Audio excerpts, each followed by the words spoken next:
Simulan na natin ang balitaan. Narito ang malalaki at makabuluhang balita ngayong araw. Headlines.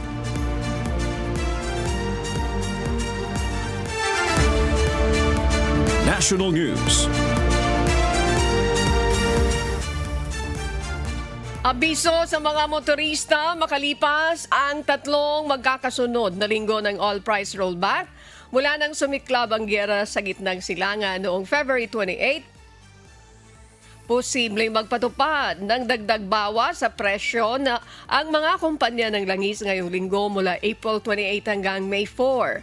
Batay sa inisyal na pagtaya ng ilang oil industry players, maaari magkaroon ng 10 hanggang 11 pesos na rollback sa presyo ng kada litro ng diesel at kerosene, habang nasa piso kada litro o maaari ring walang maging pagalaw sa presyo ng gasolina. Nauna nang inanunsyo o inianunsyo ng Department of Energy ang pagtakda ng limit sa ipatutupad na price hike o rollback ng mga oil company sa ilalim ng umiiral na State of National Emergency. Ngayong araw ay nasang i-anunsyo ng DOE ang final oil price adjustment na ipatutupad ngayong linggo.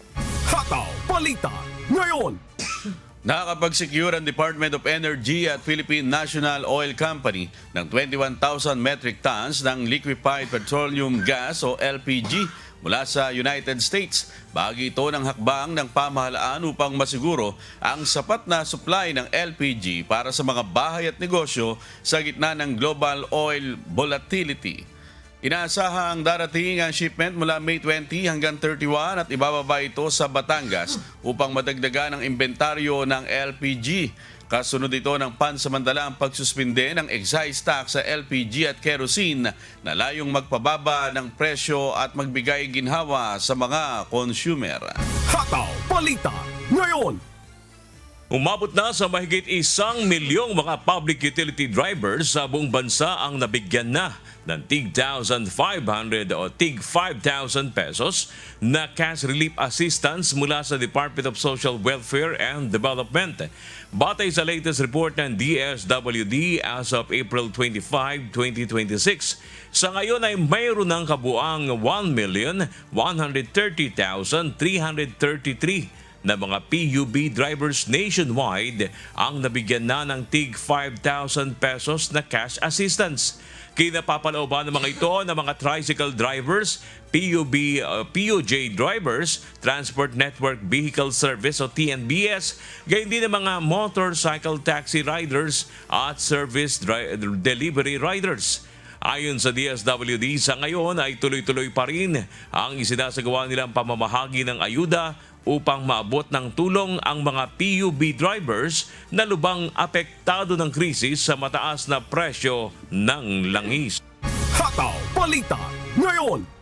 Sa pagbabatuloy ng Hataw Balita ngayon, nasa 27 million pesos ang fuel subsidy na naipamahagi sa libu-libong taxi driver. Ilan naman sa mga ito ay nahuli ng mga otoridad na nagtangka umanong kumuha ng ayuda ng 2 beses. Si Asher Cadapan Jr. humahataw. Natapos na ang 2 araw na pamamahagi ng 5,000 pisong fuel subsidy para sa mga taxi driver na apektado ng pagtaas sa presyo ng mga produktong petrolyo. Ito ang inihayag ng Land Transportation Franchising and Regulatory Board o LTFRB matapos isagawa ang distribusyon sa Central Office ng ahensya at sa Land Transportation Office.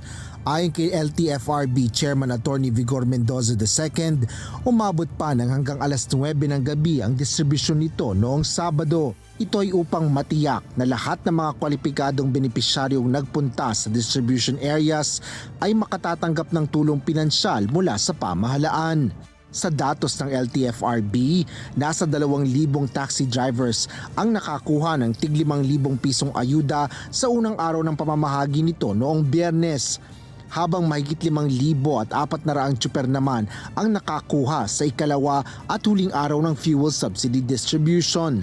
Sa kabuuan, umabot na ng 135 million pesos ang naipamahaging tulong pinansyal sa mga taxi driver sa iba't ibang bahagi ng bansa.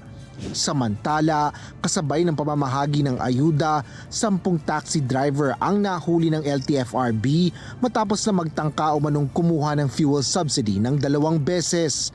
Nagbabala ang ahensya na maaaring ipawalang bisa ang driver's license ng sino mang mapatutunayang lumabag sa pamamagitan ng rekomendasyon sa Land Transportation Office. Sa kabila nito, iniulat ng LTFRB na nanatiling maayos at mapayapa ang kabuuang isinagawang distribusyon. Gayunman, may ilang tsuper na nagpahayag ng reklamo dahil sa pagod at init habang nakapila sa mga distribution area upang makuha ang kanilang ayuda. Bukod sa cash subsidy, inihayag ng LTFRB na pinaghahandaan na rin nila ang implementasyon ng 10 pesos per liter na diskwento sa langis para sa mga pampublikong sasakyan sa iba't ibang bahagi ng bansa. Asher Cadapan Jr., humahataw sa balita ngayon.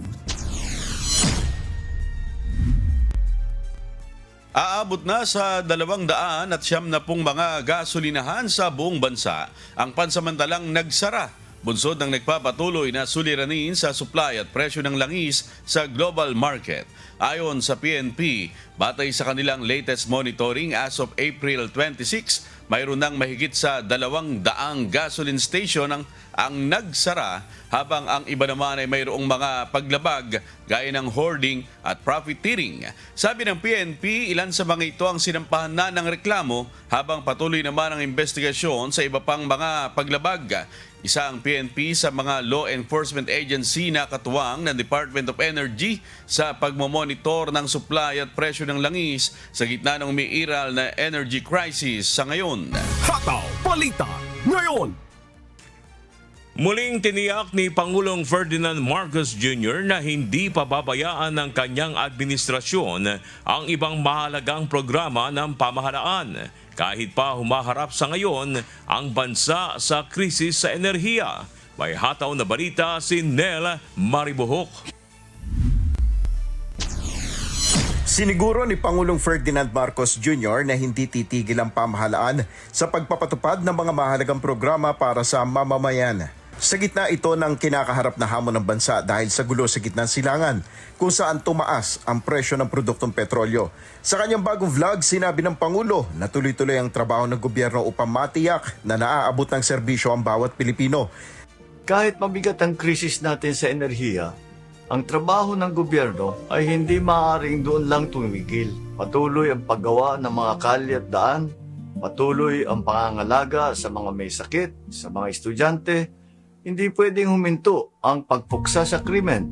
Hindi rin pwedeng tumigil ang pagsuporta sa ating mga atleta, sa kultura, sa sining, sa turismo. Dagdag ng Pangulo, hindi niya hayaang mahinto ang ibang proyekto at programa ng pamahalaan dahil lamang sa kinakaharap na krisis sa enerhiya ng bansa. Patuloy ang trabaho sa lahat ng sangay ng gobyerno. At yan naman talaga ang dapat dahil hindi natin hahayaang maparalisa ang serbisyong binibigay ng gobyerno.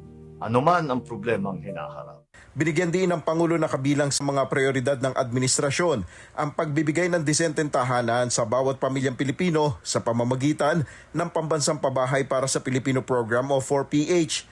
Noong nakarang linggo, personal na ininspeksyon ng Pangulo ang ilang housing projects sa Pampanga para tiyaking maayos, ligtas at dekalidad ang mga itinatayong tahanan para sa mga benepisyaryo. Nel Maribuhok, humahataw sa balita ngayon. Sa pagpapatuloy ng Hataw Balita ngayon, nag-courtesy call sa Department of Energy si Australian Ambassador Mark Innes Brown kung saan pinag-usapan ang tungkol sa kooperasyon ng Pilipinas at Australia sa usapin ng energy supply. Kabilang sa mga natalakay sa pagpupulong ang tungkol sa kapwa priorities ng Pilipinas at Australia sa usapin naman ng energy security, transition at resilience. Gayun din ang posibleng collaboration sa usapin ng renewable energy, pati na ang hydrogen, LNG, grid modernization at policy development. Nagkasundo ang Pilipinas at Australia sa commitment na lalo pang pagtibayin ang pagtutulungan ng dalawang bansa upang suportahan ang mga solusyon sa usapin ng secure at sustainable na energy supply. Hataw Balita ngayon. Nagpaliwanag ang Manila Electric Company o Meralco kaugnay ng mga reklamo sa mataas na singil sa kuryente dahil umano sa mga dagdag na charges na nakikita sa bill.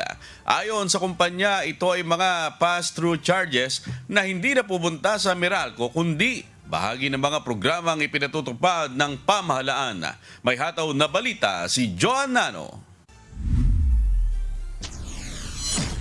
Trending sa social media ang samot-saring reklamo ng maraming customer ng Meralco dahil sa mataas na bill sa kuryente. Ilan sa inirereklamo ng mga netizen ang umano'y dagdag singil sa kanilang statement of account.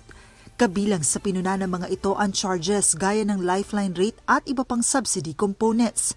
Marami ang nagtanong kung bakit umano ang mga consumer ang sinisingil para sa mga subsidy na ito. Pero nilinaw ng Meralco na ang mga nasabing charges ay pass-through cost na ipinatutupad alinsunod sa batas.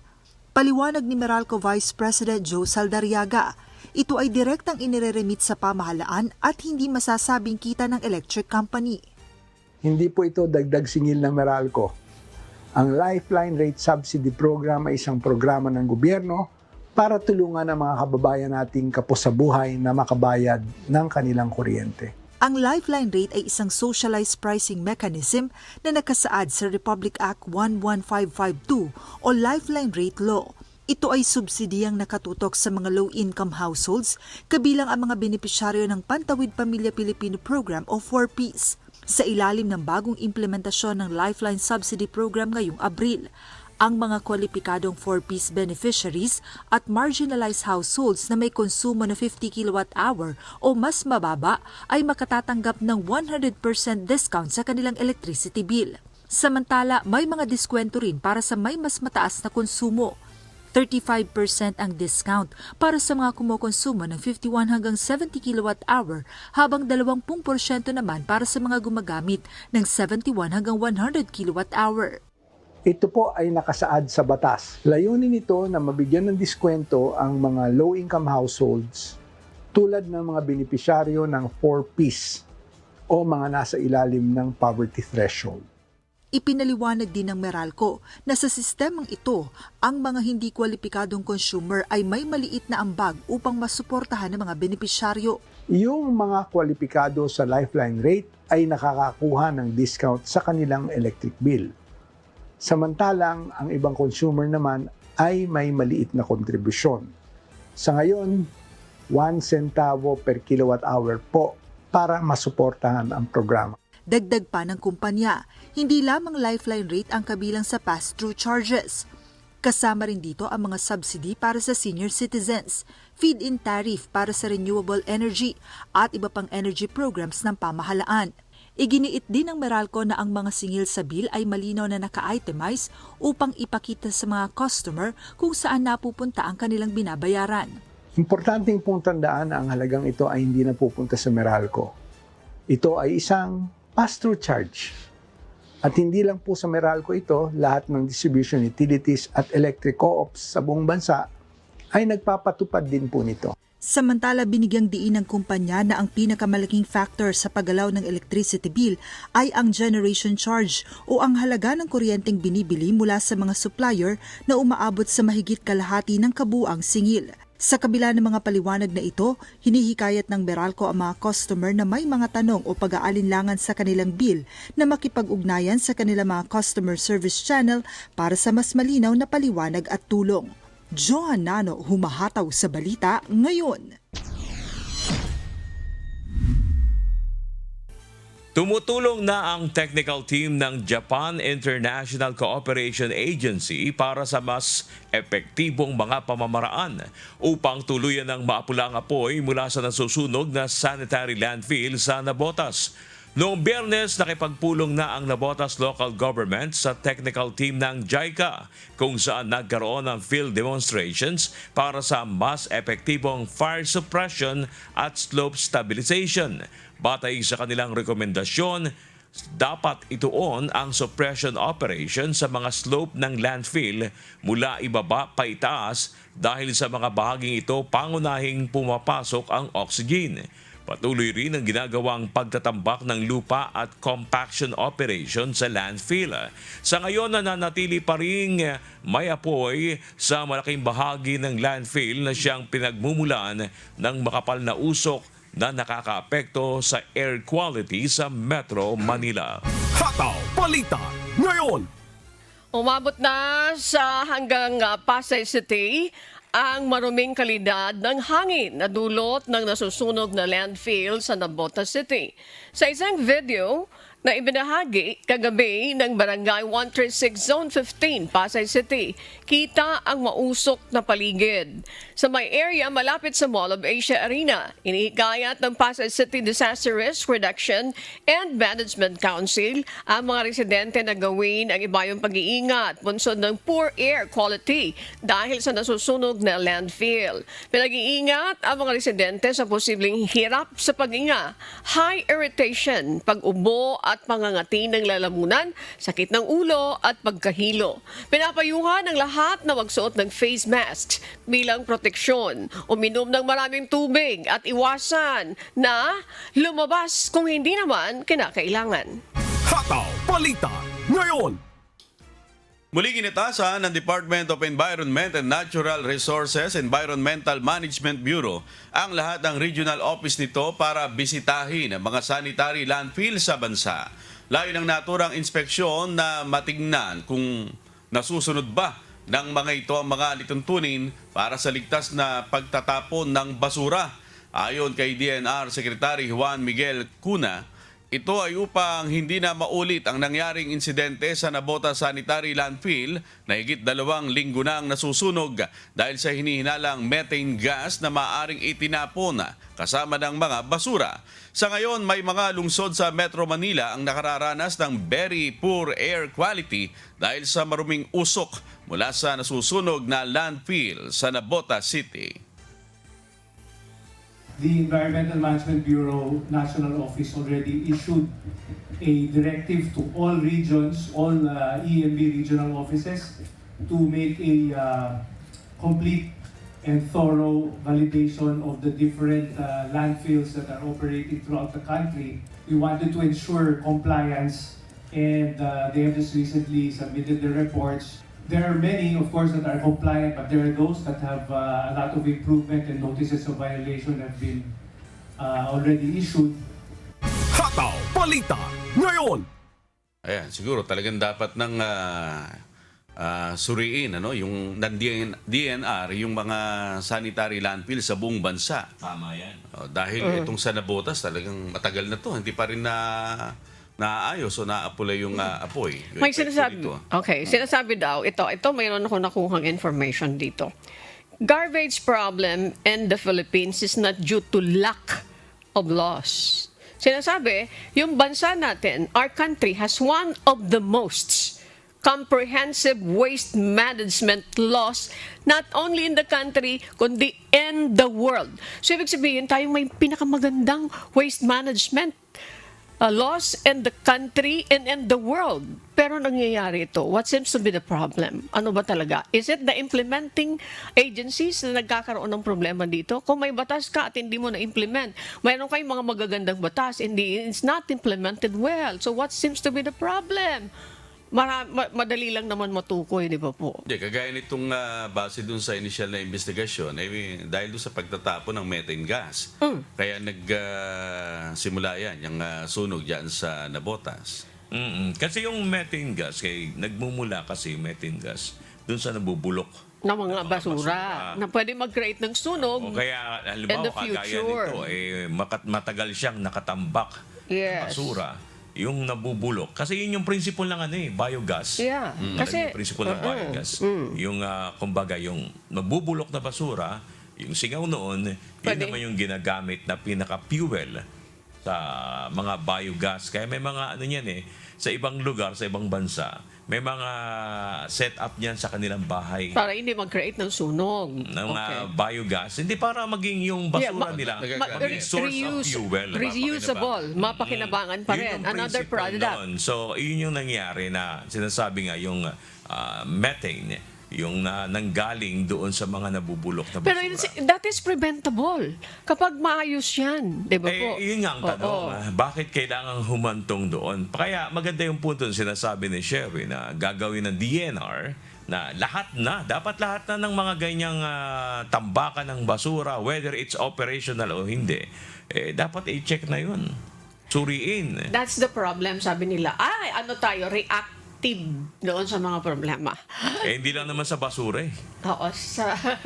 Yan, nakikita natin ngayon yung epekto. Umabot na sa Pasay. Kaya dapat ito, tutukan talaga ng ating mga kababayan, yung hindi lang maging parang masabi lang Na mayroon na ginagawa. ito na, check na namin. So dapat ito talaga bantayan ng ating mga kababayan. Kasi paano kung may mga katulad ng kaganyan sa Nabota Sanitary Landfill, anong mangyayari? Lalo na may mga factor ngayon na mainit na panahon. Maaaring mag-cost kasi ng sunog yun eh. Talking about landfill, have you remembered there is one landfill also in Cebu? Diba? Even sa Daet Camarines Norte. Okay, di ba po? So, ibig sabihin, kung tayo, ako natutuwa ako dito yung binabanggit na we have the most comprehensive waste management in the world.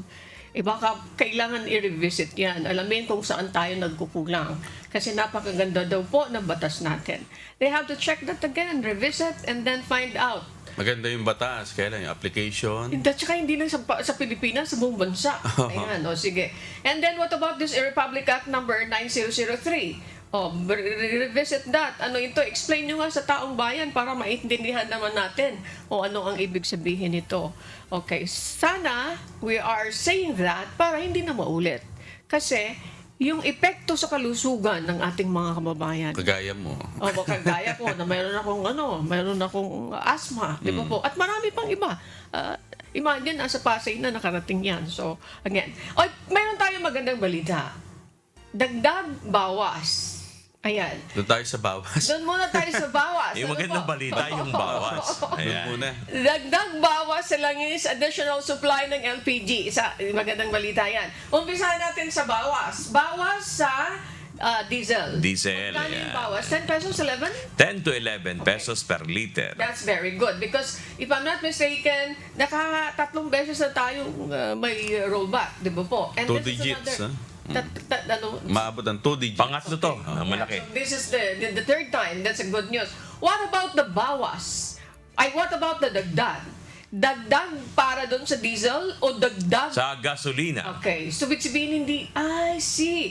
Sa gasolina, magdadagdag. Yung kotse mo ba, gasolina? That's just for you. Piso or walang magiging paggalaw. Yan ang So, sabi. ibig sabihin, yung word na ginamit, possible. Ayan. Posible na magkaroon ng dagdag. So, sad news for you kapag ka tumaas. Dahil madadagdagan yung budget mo sa gasolina. But, sa ibang banda, mayroon tayong good news. May additional supply tayo ng LPG. Tama ba ito na nababalitaan natin na yung dagdag na supply ng LPG, kung tayo ay kalimitan, yung traditional na pinagkukunan natin, that's Middle East. But this time, nanggaling yata yan sa Estados Unidos. Sa US. Yes, sa US. Wow. Nanggaling sa Estados Unidos and this is 21,000 metric tons na nakatakdang dumating by May sa Port of Batangas. Maganda yan para at least yung stability ng supply natin ng LPG na ginagamit pang luto. Sa industrial din, no? Ayan, kasama po yan, mga kasambahay. Malaking bagay ito. That's a good news na binabalita namin, pero hindi na nangangahulugan dahil magbababa, most likely, ang presyo kapag mayroon tayong enough supply, pero hindi na nangangahulugan na hindi tayo magiging maingat sa paggamit nito. Like for example, kung halimbawa, di ba yung ibang mga kababayan natin, mura lang naman yan. Luto dito, luto doon, kahit na hindi naman masyadong importante. So magtipid pa rin. Oo, kailangan taga magtipid, Sherwin. O ano naman ang iba pang mga balita? Yun nga, kailangan kasi talaga magtipid tayo. Dahil para, pag nagtitipid ka, hindi ka masyashock sa mga bayarin mo. Parang alam ko na yung gusto mong sabihin.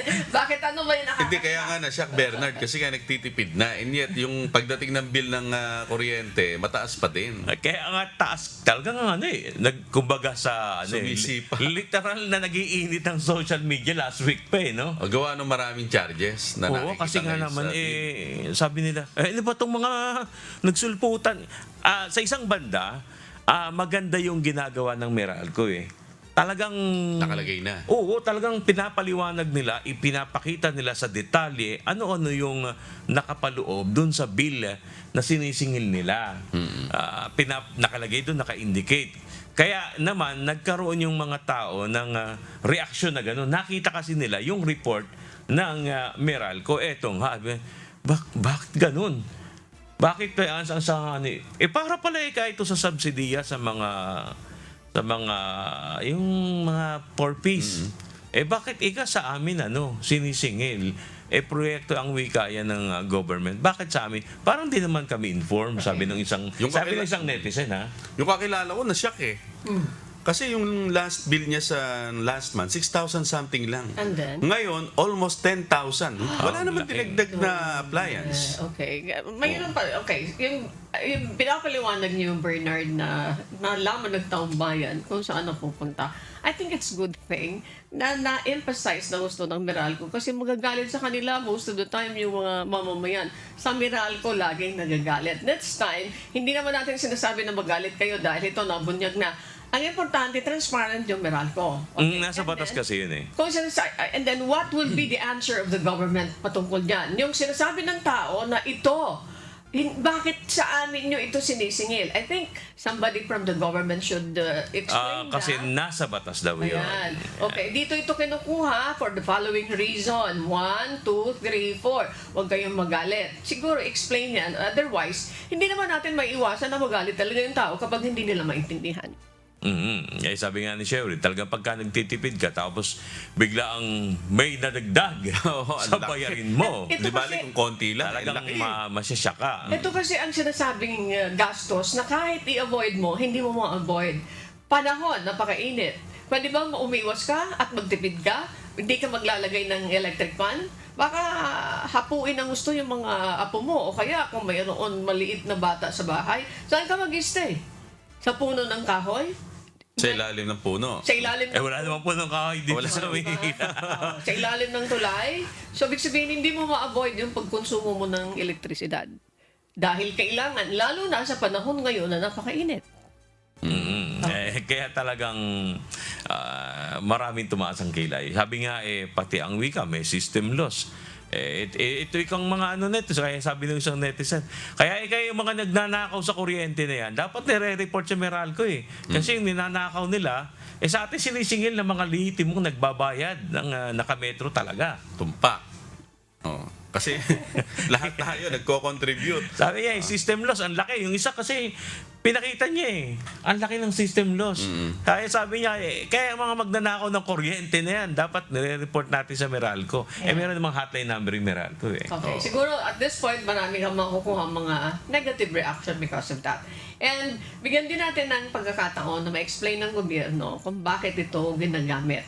Nakita natin yung isa side ng Meralco, and how about the government? Kung sinasabi, ito lang kinikita ng Meralco o kayo na nasa gobyerno, bakit nyo nga naman kinukuha sa dapat amin? may paliwanag Paliwanag nyo para maintindihan. Baka sakaling maintindihan ng taong bayan, kailangan ng paliwanag. Otherwise, mabubo sa isip nila. Eto na ang katotohanan. Imagine yung pinamimigay nilang proyekto para doon sa mga ganitong mamahihirap ay sa amin pala kinukuha ng mga Meralco consumers. Ayan. Explain that to the people. We are not saying na guilty kayo dito sa bagay na ito. Kailangan ba namin mag-participate dito sa gastusing ito? Ayan. Baka sakaling maintindihan ng taong bayan. So, abangan natin yung paliwanag dyan sa sinasabi mo, Ani. Ligtas nang naka-exit o nakalabas ng Persian Gulf ang nasa 1,100 na mga Pilipinong tripulante batay sa latest report ng Department of Migrant Workers. Ayon kay DMW Secretary Hans Leo Kakdak, as of April 19, 2026, karamihan sa mga nasabing nakapag-exit ay dumaan ang barkong sinasakyan sa Strait of Hormuz. Dagdag pa ng DMW, mayroong 5 cruise ships na dumaan sa strait, ang mayroong sakay na nasa 800 daang Pinoy seafarers. Patuloy naman ang close monitoring na ginagawa ng DMW sa movement ng mga naturang barko sa pamamagitan ng marine traffic systems, gayon din ang ugnayan sa mga manning agency at ship owners upang masiguro ang kaligtasan at kapakanan ng mga Pilipinong tripulante. Hataw Balita ngayon. Muling binigyang diin ng Department of Migrant Workers ang kanilang commitment na asistihan ang mga overseas Filipino workers o OFWs na apektado ng nangyayaring tensyon sa Middle East. Batay sa latest record ng DMW, as of April 25, 2026, mayroon ng mahigit 7,000 mga OFW at kanilang dependents ang naiuwi sa Pilipinas sa pamamagitan ng repatriation efforts ng pamahalaan. Ayon kay DMW Secretary Hans Leo Kakdak, nananatiling nakahanda ang pamahalaan para tulungan na maiuwi ang ating mga kababayan sa gitna ng nagpapatuloy na kaguluhan sa gitnang silangan. Kinumpirma ng DMW na nakatanggap na sila ng dagdag na budget mula sa Department of Budget and Management upang pondohan ang mga programa at proyekto para sa kapakanan ng mga OFW na napipilitang umuwi dahil sa takot na madamay sa gyera. Hataw Balita ngayon. At para sa mga balita natin sa iba't ibang panig ng mundo, narito ang ating global correspondent na si Noel Poliarco mula naman sa Edmonton, Canada. Global News.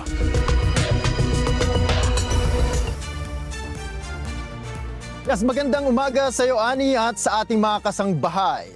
Narito ang mga balita mula sa iba't ibang panig ng daigdig. Posibleng si US President Donald Trump ang target sa nangyaring pamamaril sa isang hotel sa Washington noong Sabado ng gabi, oras sa Amerika. Nangyari ito habang ginaganap ang White House Correspondents' Dinner na dinaluhan ng matataas na opisyal ng bansa. Kabilang si Trump, ang asawa niyang si Melania at si Vice President J.D. Vance. Nahuli na ng mga otoridad ang sospek habang wala namang naitalang malubhang nasaktan sa insidente. May hataw na balita si James Bontuyan.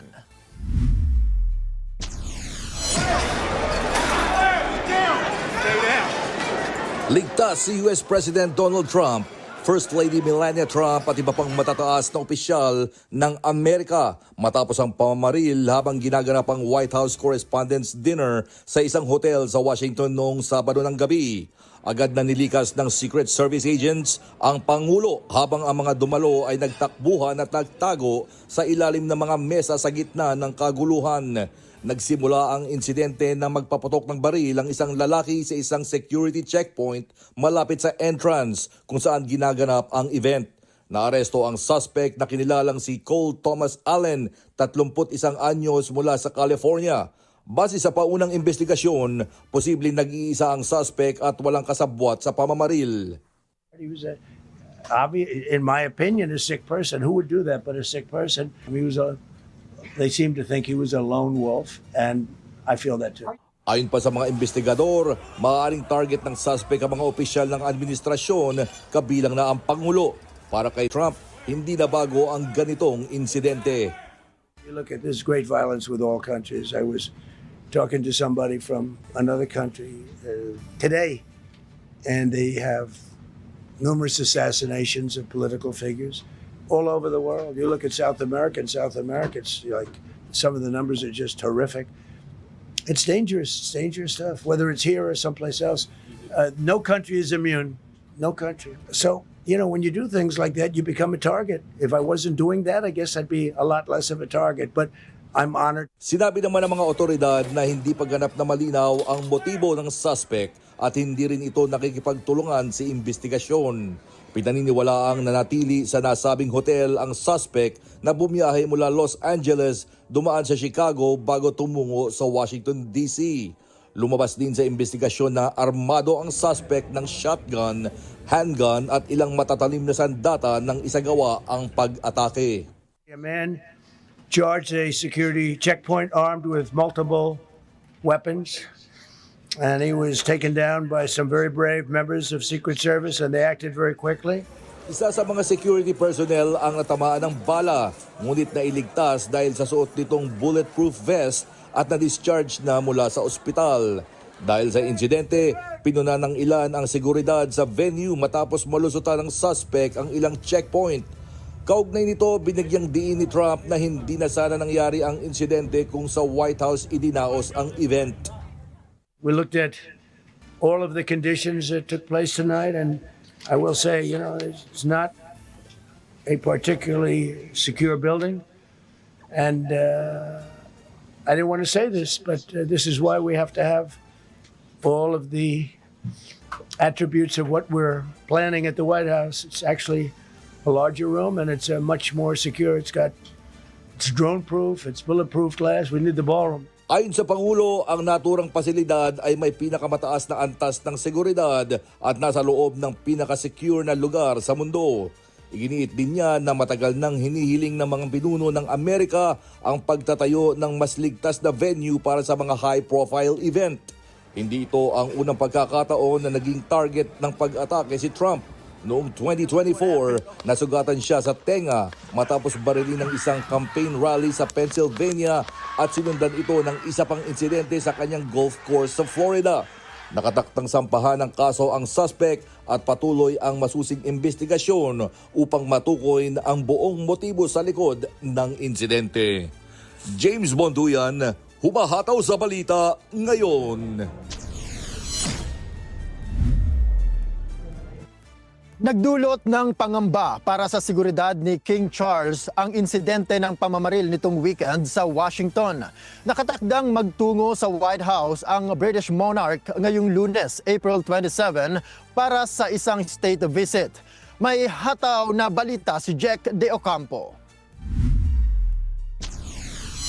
Pinag-uusapan na ngayon ng White House at Buckingham Palace ang magiging plano at mga hakbang sa seguridad kaugnay ng nakatakdang pagbisita ng British monarch sa Estados Unidos. Ito ay kasunod ng shooting incident na naganap sa White House Correspondents' Dinner noong Sabado na nagdulot ng agarang paglikas kay US President Donald Trump at iba pang opisyal. Ayon sa Buckingham Palace, patuloy na pinapaalam kay King Charles ang mga huling impormasyon kaugnay sa insidente. Labis namang ikinatuwa ng hari at reyna na ligtas si Trump at walang labis na nasaktan mula sa kaguluhan. Dagdag pa ng palasyo, nagsasagawa na ng sunod-sunod na pag-uusap ang mga opisyal ng United Kingdom at United States upang matukoy kung paano maaapektuhan ng insidente ang operational planning ng state visit. Sa panig naman ng pamahalaan ng United Kingdom, iginiit ng mga opisyal na dapat tiyakin ang pinakamahigpit na seguridad para sa hari.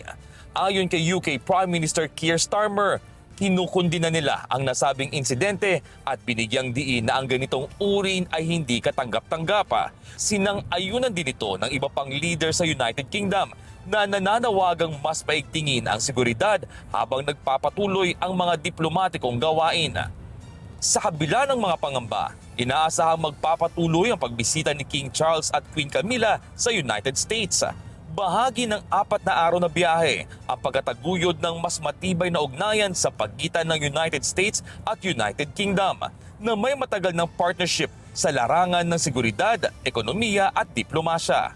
Kasama sa schedule ng pagbisita ang pagkikita ni King Charles at President Trump sa isang state dinner at mga aktibidad na magpapalalim sa special relationship ng dalawang bansa. Inaasahan din na bibisita ang hari sa New York at Virginia kung saan siya ay lalahok sa mga seremonya at pag-alala sa mga nasawi sa mga nakaraang trahedya kabilang ang 9/11 Memorial. Jack De Ocampo, humahataw sa balita ngayon. Kinansela na ni US President Donald Trump ang nakatakda sanang pagpunta ng mga kinatawan ng United States sa Pakistan para sa susunod na round ng negosasyon sa Iran. Ito ay kasunod ng matagumpay na pagbisita ni Iranian Foreign Minister Abbas Araghchi sa Islamabad nitong weekend, kung saan ibinahagi nito ang posisyon ng Iran sa pagwawakas ng digmaan sa gitnang silangan. May hataw na balita si Lynn Perez. Nananatiling walang katiyakan kung muli pa makakabalik sa negotiating table ang Iran at United States sa kabila ng umiiral na ceasefire at patuloy na tensyon sa rehiyon. Sa kanyang Truth Social, kinumpirma ni US President Donald Trump na kinansilanan niya ang nakatakdang pagpunta ng kanyang mga kinatawan sa Islamabad sa Pakistan para sa susunod na round ng pag-uusap. Ayon sa Pangulo, sayang lamang ang oras at magiging biyahe ng mga ito dahil sa kawalan ng malinaw na pahayag sa panig ng Iran. Mayroon din umanong alitan at kalituan sa loob ng pamunuan ng Iran, kaya't hindi nila alam kung sino nga ba talaga ang nagdidesisyon. Sinabi rin ni Trump na nakatanggap sila ng panibagong proposal mula sa Iran para sa pagwawakas ng digmaan. Gayunman hindi umano ito sapat ayon kay Trump. Kaugnay nito ay giniit niya na mananatili sa kamay ng US ang kapangyarihan sa negosasyon at maaari umanong makipag-ugnayan ng Iran anumang oras. Samantala, sa kabila ng pagkansila ng biyahe ng US envoys nagtungo sa Pakistan si Iranian Foreign Minister Abbas Araghchi bilang bahagi ng kanyang regional diplomatic tour. Unang nakipagpulong si Araghchi sa mga opisyal ng Pakistan kabilang na si Prime Minister Shehbaz Sharif kung saan nila tinalakay ang mga hakbang patungo sa pagwawakas ng digmaan. Ayon sa Foreign Minister, naging fruitful ang kanilang pagbisita sa bansa at nagpapasalamat sa pagsisikap ng Pakistan na isulong ang kapayapaan sa rehiyon. Sa kabila nito ay nananatili ang duda ng Iran kung seryoso nga bang Estados Unidos sa diplomasya. Para sa Iran, naninindigan si Iranian President Masoud Pezeshkian na hindi sila papasok sa isang forced negotiations habang may pressure at banta mula sa US. Gate niya, kailangan tanggalin muna ng Washington ang mga blockade sa mga daungan ng Iran bago muling magbukas sa makabuluhang pag-uusap. Sa kabila ng mga hindi pagkaunawaan, nananatili pa rin ang tigil putukan sa pagitan ng dalawang panig. Nilinaw din ni Trump ng pagkansela ng biyahe ng kanyang mga kinatawan na hindi nangangahulugan ng muling pagsiklab ng digmaan. Lynn Perez, humahataw sa Balita Ngayon. Nanawagan si Iranian President Masoud Pezeshkian sa kanyang mga kababayan na magtipid sa konsumo ng enerhiya sa gitna ng lumalalang pressure mula sa Estados Unidos. Ito ay habang nakararanas ang Iran ng mga hamon sa supply ng enerhiya dahil sa umiiral na blockade at patuloy na tensyon sa rehiyon. May hataw na balita si Raven Campos.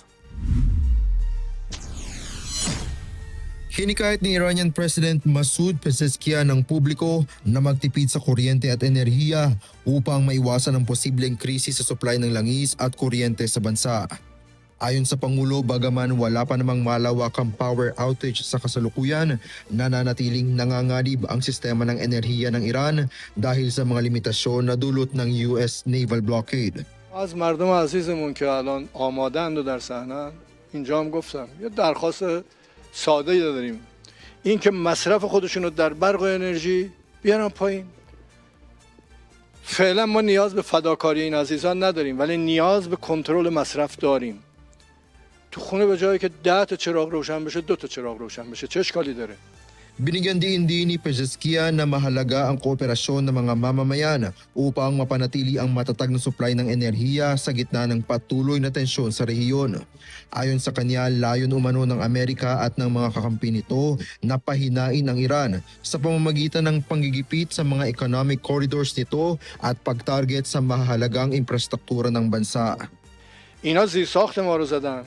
ما رو در محاصره قرار میدن تا مردم ناراضی بشن و این رضایتی که الان وجود داره تبدیل به نارضایتی بشه. Sa kabila ng mga banta, iginiit ng pamahalaan ng Iran na kaya nitong panatilihin ang operasyon ng kanilang energy system sa pamamagitan ng koordinasyon at pagtitipid ng mga mamamayan.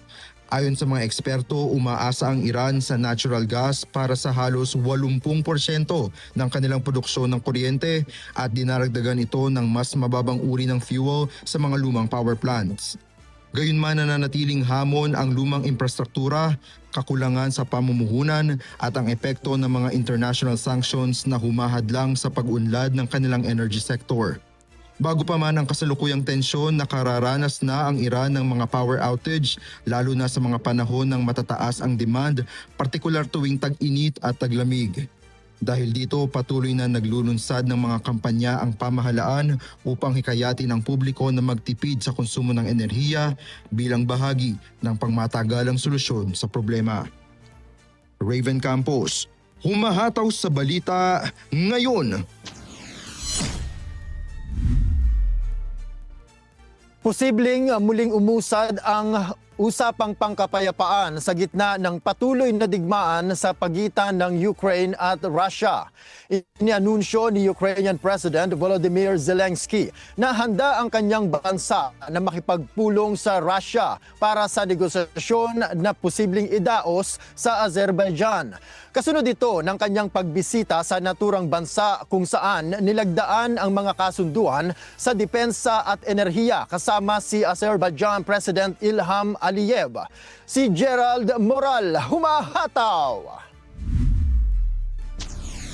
Nananatiling bukas si Ukrainian President Volodymyr Zelensky sa posibleng usapang pangkapayapaan kasama ang Russia. Ayon sa Pangulo, maaaring isagawa ang negosasyon sa Azerbaijan matapos ang kanyang pakikipagpulong kay Azerbaijan President Ilham Aliyev. Nauna nang binisita ni Zelensky ang Saudi Arabia kung saan nakipagpulong siya kay Mohammed bin Salman bago tumungo sa Azerbaijan upang palakasin ang kooperasyon sa depensa at enerhiya.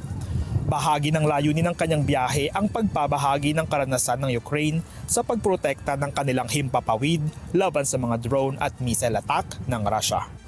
Pero sa kabila ng mga diplomatikong hakbang, hindi pa rin humuhupa ang mga pag-atake ng Russia sa iba't ibang bahagi ng Ukraine. Sa lungsod ng Dnipro, hindi bababa sa 5 ang nasawi habang mahigit 30 iba pa ang nasugatan matapos tamaan ng sunod-sunod na drone at missile strikes. Ayon sa mga lokal na opisyal, ilan sa mga biktima ay nahukay pa mula sa mga gumuhong bahay na nawasak sa magdamagang pag-atake. Sinabi rin ng mga otoridad na halos magdamag na binobomba ng Russia ang lungsod at iba pang mga komunidad. Sa rehiyon naman ng Zaporizhia, isang sibilyan ang nasawi at 4 ang nasugatan matapos tamaan ng drone ang isang minibus. Hindi rin nakaligtas ang rehiyon ng Odessa kung saan 2 ang nasugatan at nasira ang mga bahay, sasakyan at mga pasilidad sa daungan. Umabot na rin sa kalapit na bansa ang epekto ng digmaan. Isang Russian drone ang bumagsak sa bayan ng Galati sa Romania, malapit sa Danube River na naghihiwalay sa Romania at Ukraine. Bagamat walang naitalang nasawi, nasira ang ilang ari-arian kabilang ang isang bahay at poste ng kuryente at pansamantalang pinutol ang supply ng gas bilang pag-iingat. Ayon sa mga otoridad, ito na ang kauna-unahang pagkakataon na nagdulot ng pinsala ang debris mula sa mga Russian drones sa teritoryo ng Romania. Kaugnay nito, ipinatawag ng Foreign Minister ng Romania ang ambassador ng Russia upang magpaliwanag sa insidente. Gerard Moral, humahataw sa balita ngayon. Nag-deploy ang Japan ng mahigit 1,000 bumbero at mga tauhan ng Self-Defense Forces upang apulahin ang malalakas na wildfire sa hilagang bahagi ng bansa. Lumalawak ang sunog dahil sa tuyo at mahanging panahon habang may 2 pang bagong wildfires na naitala sa ibang lugar. Umabot na sa mahigit 1,300 hectares ang nasunog sa Otsuchi at nagbabanta na itong umabot sa mga residential area.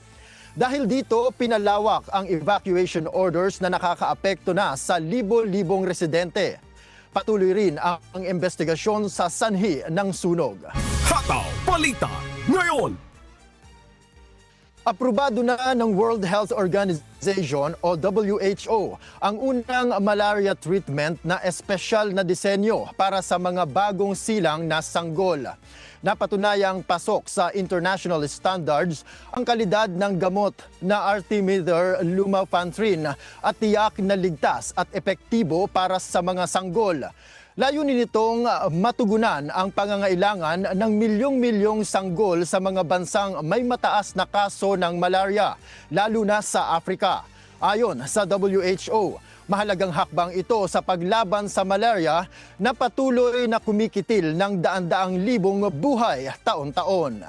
Hataw Balita ngayon! At yan po ang mga balita mula sa iba't ibang panig ng mundo. Mula rito sa Edmonton, Canada, ako po si Noel Poliarco. Magandang araw. Sisikapin ng high-level delegates ng Pilipinas na nasa Czech Republic na pag-aralan nila ang mga batas sa naturang bansa upang maiwasan na samantalahin ang pangingibang bansa para makaiwas sa pananagutan sa batas, gaya na lamang ni dating Congressman Zaldico. Samantala, inaasahan naman ngayong linggo magaganap ang pagpupulong ng mga kinatawan ng Pilipinas at ng kanilang counterpart official sa Czech Republic upang pag-usapan ang mga legal na proseso para sa posibleng pagpapauwi sa dating mambabatas. Si Benedict Samson, humahataw. Dumating na noong Biyernes sa Czech Republic sina Department of Justice Secretary Frederick Bida kasama si Chief State Counsel Attorney Dennis Arbinchan at iba pang opisyal ng Pilipinas. Layunin ng pagpunta doon ay ang talakayin ng mga legal na proseso para sa posibleng pagpapauwi sa dating kongresista na si Saldico. Kasabay nito, pinag-aaralan din ng DOJ ang mga batas sa naturang bansa upang masiguro na hindi ito magagamit ng mga akusado para makaiwas sa pananagutan sa Pilipinas.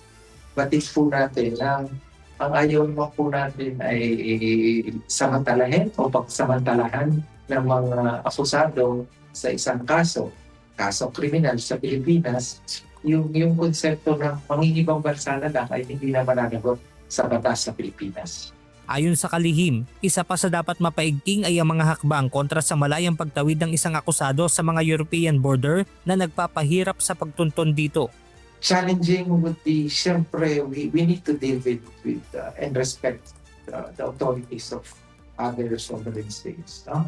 We need to be familiar and we need to recognize the peculiarities of their system. No? The challenge also is distance, di ba? Doing it. And peculiar to EU, di ba? They can cross borders here, really. Samantala, inaasahan naman ngayong linggo ang pakikipagpulong ng kalihim sa kanyang mga counterparts sa naturang bansa. Ayon kay Secretary Bida, direktiba ni Pangulong Ferdinand Marcos Jr. na alamin at sundin ang mga legal na proseso para sa posibleng pagpapauwi kay Saldico. Para matukoy ito sa tungkol din sa pagpapauwi po sa akusado po na dating mamatas si Saldico. First point is that the priority on this matter is very high by the Philippine government. Yung maigting na pagsunod natin sa rule of law, ito pa rin ang sinusunod natin. Mapanagot ang dapat mapanagot at humarap sa kaso na kung saan sila nasasakdal. Benedict Samson, humahataw sa balita ngayon. Walang dapat lagpasang proseso ang mababang kapulungan ng Kongreso pagdating sa impeachment proceedings laban kay Vice President Sara Duterte. Ito ang binigyang diin ng isang senador kasabay ng nagpapatuloy ng mga pagdinig sa Kamara kaugnay ng naturang reklamo laban sa Vice Presidente. May humahataw na balita si Jed Neresina. Hindi dapat minamadali ang impeachment proceedings laban kay Vice President Sara Duterte, ayon kay Senator Robin Hood Padilla. Ayon sa senador, napakahalagang sumunod sa tamang proseso at tiyaking walang nilalaktawang hakbang sa bawat antas ng usapin. Nanindigan siya na dapat munang dumaan ang proseso sa plenaryo ng mababang kapulungan sa halip na idiretso agad ito sa Senado. Binanggit din ni Senator Padilla ang paulit-ulit na ipinaalala ng Korte Suprema na kahalagahan ng due process upang matiyak na magiging makatarungan ang anumang legal na hakbang laban sa pangalawang Pangulo. Gayunpaman, kinwestiyon ng senador kung ang impeachment nga ba ang tamang sagot sa mga kinahaharap na suliranin ng bansa sa kasalukuyan. Ipinaliwanag niya na mas mainam sanang pagtuunan ng pansin ang mga tunay na problema ng mga Pilipino, gaya ng usapin sa sapat na sweldo ng mga manggagawa. Dahil dito nanawagan siya para sa mas malalim na pagtuon sa mga pangunahing pangangailangan ng taong bayan kaysa sa pag-aaksaya ng oras sa labis na politikal na bangayan. Sa kabila ng mga ito, matibay ang posisyon ng kampo ni Vice President Duterte na magkakaroon lamang ng tunay na bigat ang mga ebidensya kung ang mga ito ay dadaan sa masusing pagsusuri o cross-examination.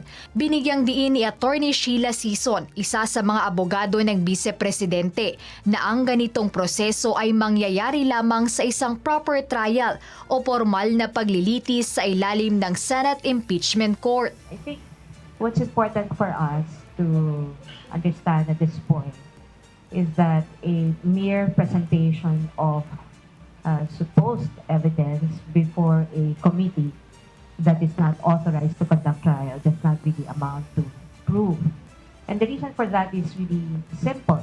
It's because every evidence, whether it's something that you present in an ordinary case or in this case in an impeachment proceeding, must still survive scrutiny. And when does that happen? When does scrutiny happen? It happens only in a proper trial before a tribunal or a body that has jurisdiction to conduct trial. And that is something that the defense has been very clear from the very start. The reason why we had already stated that we will not be able to participate in a proceeding that we think is unconstitutional and goes beyond the powers that have clearly been identified by the Constitution to belong not in the House of Representatives or any of its committees, but in the Senate alone. Sa ngayon, nananatiling nakabantay ang defense team ni VP Duterte sa anumang development ng impeachment sa Kamara. Ayon sa kampo ng pangalawang Pangulo, nasa kamay na ng mga kongresista ang pagpapasya kung may probable cause o sapat na batayan ang reklamo upang ituloy ito sa Senado. Binigyang diin nila na bagamat may nakabinbing petisyon sa Korte Suprema, hindi sila magpapakampante at matagal nang handa para sa anumang development sa naturang reklamo. Jed Neresina, humahataw sa Balita Ngayon. Nakatakdang maghain ng reklamo ngayong araw ang asawa ni Vice President Sara Duterte na si Attorney Manasseh Manscarpio laban sa ilang mga opisyal ng Bangko Sentral ng Pilipinas, Anti-Money Laundering Council at ilang mga membro ng House Committee on Justice. Sinasabing ito ay may kaugnayan sa umano'y paglabag sa Anti-Money Laundering Act, Bank Secrecy Law at Data Privacy Act. Kinukwestiyon ni Attorney Carpio ang aniyay ginawang disclosure ng ilang confidential banking records sa nakaraang pagdinig ng House Committee on Justice sa reklamong impeachment laban kay Vice President Sara Duterte.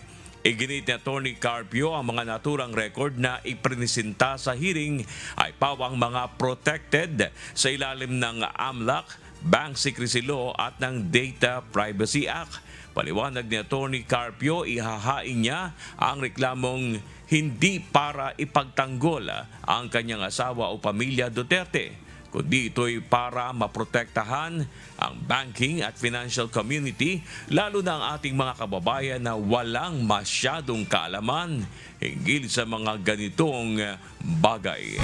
Hataw Balita Ngayon. Sa magpapatuloy ng Hataw Balita Ngayon, nanindigan naman ng House Justice members na hindi labag sa batas ang ginagawang proseso ng impeachment ng Kamara laban kay Vice President Sara Duterte. Ang galing na po yung reaksyon ito sa planong paghahain ng reklamo ni Attorney Manasseh Carpio, asawa ni Vice President Duterte, laban kina Bangko Sentral ng Pilipinas Governor Eli Remolona, Anti-Money Laundering Council o AMLAC Executive Director Ronel Buenaventura at House Committee on Justice members dahil sa umano'y paglabag sa Anti-Money Laundering Act, Bank Secrecy Laws at Data Privacy Act. Tanggalin na yung mic. Kasunod ito nang iniulat na covert at suspicious transactions ng AMLAC sa mga bank account na inuugnay kina Vice President Duterte at Carpio sa nakalipas na pagdinig na impeachment complaint noong April 22. Ayon kay House Senior Deputy Minority Leader at mamamayang Liberal Party List Representative Leila de Lima, hindi may tuturing na paglabag sa batas ang impeachment proceedings. Hindi sakop na yung pinagbabawal sa Secrecy of Bank Deposits Law ang impeachment cases. Dagdag pa nito sa ilalim ng Anti-Money Laundering Act, required ang mga bangko at financial institutions na iulat ang suspicious transactions sa AMLAC at hindi ito labag sa Secrecy of Bank Deposits Law. Payo naman ni Akbayan Party List Representative Percy Sandanya sa kampo ni BP Sara sa halip na mag-aksaya ng papel at oras sa pagsasampa ng mga kaso, humarap na lang si BP Sara sa Abril 29 na hearing naman ng House Committee para magpaliwanag. Hataw Balita ngayon. Patuloy ang ginagawang investigasyon ng National Bureau of Investigation o NBI laban sa umano'y hitman na kinausap ni Vice President Sara Duterte para pagtangkaan ang buhay ni Pangulong Ferdinand Marcos Jr., First Lady Lisa Araneta Marcos at dating House Speaker Martin Romualdez. Kaugnay nito, may isa pang individual na iniimbestigahan ng NBI na nagkomento umano ng banta sa Pangulo habang ito ay nasa isang outside event. Si Benedict Samson humahataw. Itutuloy na sa Miyerkules ng House Justice Committee ang pagtalakay sa impeachment complaint laban kay Vice President Sara Duterte. Sa pagdinig, inaasahang harap ang National Bureau of Investigation o NBI, kaugnay ng isinasagawa nilang investigasyon sa ginawa umanong pagbabanta ng pangalawang Pangulo sa buhay ni Pangulong Ferdinand Marcos Jr., First Lady Lisa Araneta Marcos at dating House Speaker Martin Romualdez.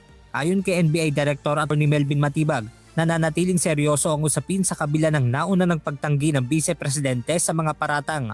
We continuing investigation, hinahanap pa rin natin what we know. Ito sabihin namin, sa findings namin, that is something na ginawa niya, not spur of the moment na parang sasabihin na ano lang siya, metaphor lang siya, hyperbole lang. That is planned, actually. So alam namin na meron talagang kinausap, but we want to find out who is that person. May mga hawak na nila silang ebidensya sa ginawang pagbabanta ni BP Sara na kanilang ipepresenta sa Kamara. Inimbestigahan po yan, including po yung mga yung digital po, yung mga pronouncement po na nasa social media, tiningnan po yan. And alam naman na po natin that there was a case filed by NBI before the National Prosecution Service of DOJ. So that will cover testimony, and we will also bring the documents at saka video recordings na pina-authenticate po sa National Bureau of Investigation. Samantala, iniimbestigahan din ng NBI ang isang lalaki na nagkomento sa live broadcast ng Radyo Telebisyon Malacanang o RTBM habang nasa isang public event si Pangulong Marcos Jr. Ayon sa ahensya, maituturing na aktual na banta ang naturang pahayag dahil naganap ito habang nasa labas at expose ang Pangulo. Dapat umanong mahuli ang nasabing individual para malaman kung ano ang kanyang motibo sa kanyang naging komento. Habang nagla-live si Presidente, kaya actual yung threat. Kasi nasa labas ang Presidente. Expose siya. That is an event. And you say, barilin mo. May wait yun, kasi nasa labas si Presidente. It's different kung nag-post ka ng ano, of course, it's still a threat. Pero this one, nasa labas ang Presidente doing his job, his day-to-day job as the President, tapos magpo-post ka ng barilin mo. What if one lunatic na barilin ko na nga to. Sabi, barilin eh. Di ba? So, hindi yung threat order? It looks like a threat and an order at the same time. Di ba? Hindi natin alam sinong kausap din itong tao na to. That's why we are after him. Benedict Samson, humahataw sa balita ngayon. Itinanggi ni National Bureau of Investigation o NBI Director Melvin Matibag ang aligasyong pamumulitika ang dahilan sa pagsalakay ng NBI sa isang KTV bar na iniuugnay sa pamilya ni dating Congressman Mike Depensor. Ipinahayag ni Depensor na ilang beses na umanong nagsagawa ng operasyon ng NBI sa mga negosyong iniuugnay sa kanila. Kilalang kritiko ng PBBM administration si Depensor, pero giit ni NBI Director Matibag, lehitimo ang kanilang operasyon laban sa establishmento na ni-raid dahil sa umano'y paglabag sa Anti-Human Trafficking Law at Dangerous Drugs Act. Nagahin ng reklamo laban sa asawa at anak ni Depensor ang NBI dahil sa umano'y pagiging sangkot ng mga ito sa human trafficking. Subalit itinanggi na ng mga ito ang aligasyon. Dinideflect mo lang, sinasabi mo, politika yan. What I want to hear is sabihin mo, walang human trafficking dito. At pangalawa, hindi kami ang may-ari niyan. So, wala akong narinig na gano'n. Ang narinig ko lang, personal, politika to, kasi maingay ako sa politika, at bakit pamilya ko sinasama, Those are all weak arguments. You appeal to the emotions of the people. Hataw Balita ngayon. Sa pagpapatuloy ng Hataw Balita ngayon, humiling ang Office of the Ombudsman sa Sandigan Bayan na patawan ng Precautionary Whole Departure Order o PHDO sina dating Senate President Chis Escudero at negosyanteng si Maynard Ngo. Nitong Sabado, nairaffle na ang mosyon sa Sandigan Bayan 6th Division. Kamakailan, sinabi mismo ni Ombudsman Crispin Remulla na isa si Senator Chis Escudero sa pinaghahandaan nila ang sampahan ng kaso. Sa kasalukuyan, iniimbestigahan ang dalawa sa mga posibleng paglabag gaya ng plunder, grafts at indirect bribery. Matatanda ang isinangkot si Escudero ni dating DPWH Undersecretary Roberto Bernardo na umano'y nakakuha ng kickback mula naman sa mga infrastructure project ng gobyerno. Habang si Maynard Ngo naman umano ang nagsilbi nitong bagman. Ngayong araw, alas 8:30 ng umaga, isasagawa ang pagdinig sa Sandigan Bayan 6th Division upang resolbahin ang hiling ng Ombudsman na Precautionary Whole Departure Order. Hataw Balita ngayon. Mariing kinokondina ng Office of the Ombudsman ang mga nagpakalat ng mga impormasyon ng kanilang mga investigador sa social media. Ayon kay Assistant Ombudsman Miko Calabano, sasampahan nila ng reklamo ang mga nagpapakalat ng mga sensitive information ng kanilang mga tauhan. May humahataw na balita si Ivan Alvarez. Hindi palalagpasin ng Office of the Ombudsman ang mga nag-leak o nagpakalat ng mga impormasyon ng kanilang mga investigador sa social media. Ayon sa tanggapan, ang hindi otorisadong paglalabas ng mga ganitong impormasyon ay tahasang pangaharas at pananakot sa kanilang mga tauhan na nagsasagawa ng mga investigasyon at direktang inilalagay sa panganib ang kanilang personal na kaligtasan. Sa opisyal na pahayag, nakikipag-ugnayan na ang Ombudsman sa National Bureau of Investigation o NBI at sa PNP Anti-Cybercrime Group upang matukoy ang mga nasa likod nito. Iginiit din ng ahensya na isasampa nila ang pinakamabigat na reklamo sa ilalim ng Data Privacy Act at Cybercrime Prevention Act laban sa sinumang mapatunayang naglabas at nagpakalat ng kanilang confidential documents. Samantala, naglabas din ng pahayag ang Ombudsman kaugnay sa mga final nila sa korte laban sa ilang matataas na opisyal ng pamahalaan. Ayon sa tanggapan, parte ito ng kanilang legal strategy kung saan layo nitong protektahan ang interes ng bansa at maiwasan ang pagtakas ng mga sangkot o paglipat ng kanilang mga ari-arian habang nagpapatuloy ang mga investigasyon. Nilinaw din ng Ombudsman na kung nais man ng mga respondent na questionin ang kredibilidad ng mga testigo o ang katotohanan ng mga affidavit, dapat ay ihain ito sa yugto ng preliminary investigation. Kamakailan, naglabas na ang Sandigan Bayan ng Precautionary Whole Departure Order o PHDO para kay dating House Speaker Martin Romualdez. Kinumpirma rin ni Ombudsman Remulla na mayroon ng freeze order ang Court of Appeals para sa mga ari-arian at bank accounts ng dating House Speaker. Samantala ngayong araw, didinggi ng Anti-Graft Court ang panibagong hiling ng Ombudsman na PHDO laban naman kay Senator Francis Chis Escudero. Kasalukuyang iniimbestigahan ang dalawang dating pinuno ng Kongreso dahil sa umano'y pagtanggap ng kickback mula sa mga proyekto ng gobyerno. Aligasyong mariin namang itinanggi ng mga ito. Evan Alvarez, humahataw sa Balita Ngayon. Iniutos ng Philippine National Police ang isang malawakang investigasyon at agarang pagbibigay ng tulong sa mga biktima ng aksidente sa Quezon City noong Biyernes, kung saan 5 persons under police custody ang nasawi at ikinasugat ng 5 iba pa, kabilang ang 4 na pulis. May humahataw na balita si Lea Ilagan. Inatasan na ni PNP Chief Police General Jose Melesio Nartates Jr. ang Quezon City Police District na bigyan ng tulong ang mga nakaligtas sa nangyaring aksidente sa isang police mobile sa Quezon City noong Biyernes.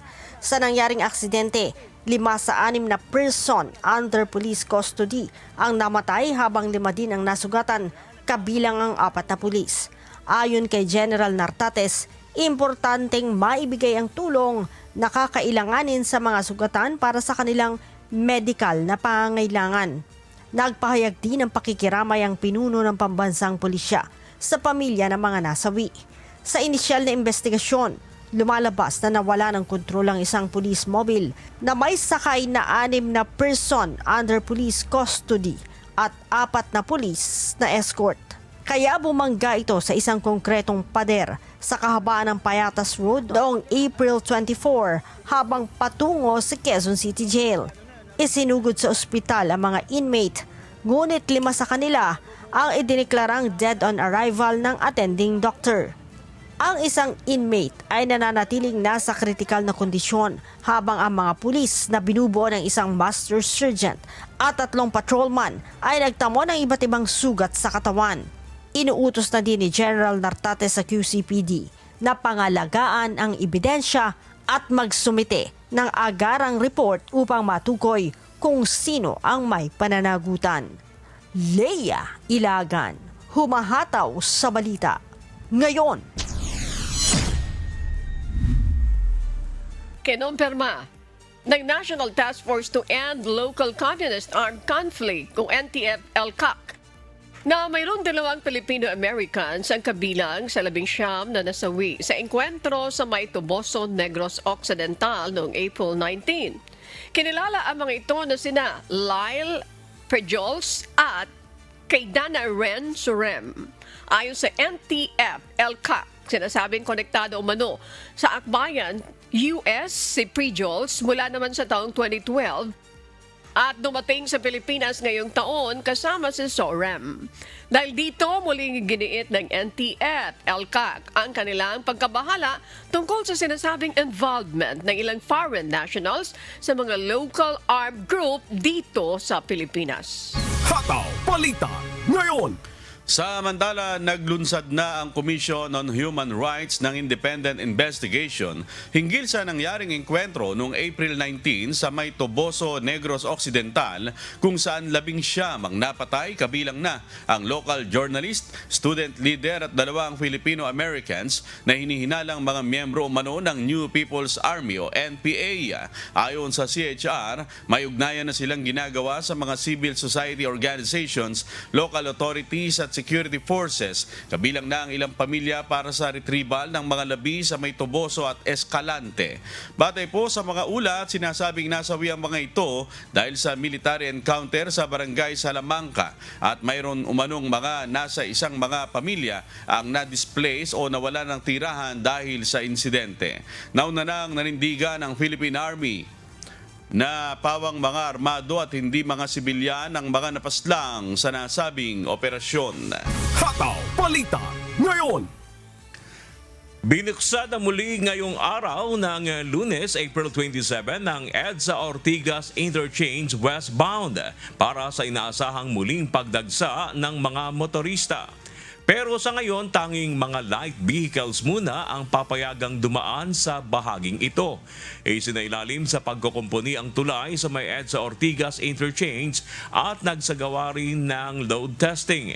Ito'y upang tiyakin kung ligtas ng daanan ang kalsada pagkatapos masunog ang isang bus sa lugar noong Biyernes. Bunsod ang insidente, pansamantalang isinira sa Trafficom EDSA Ortigas Interchange para sa pagsasagawa ng detalyadong inspeksyon at alamin ang lawak ng pinsala nito. Nagsagawa rin ng clearing at paglilinis ng apektadong lugar, muling pagkakabit ng mga nasirang road safety devices at structural integrity assessment ng infrastruktura.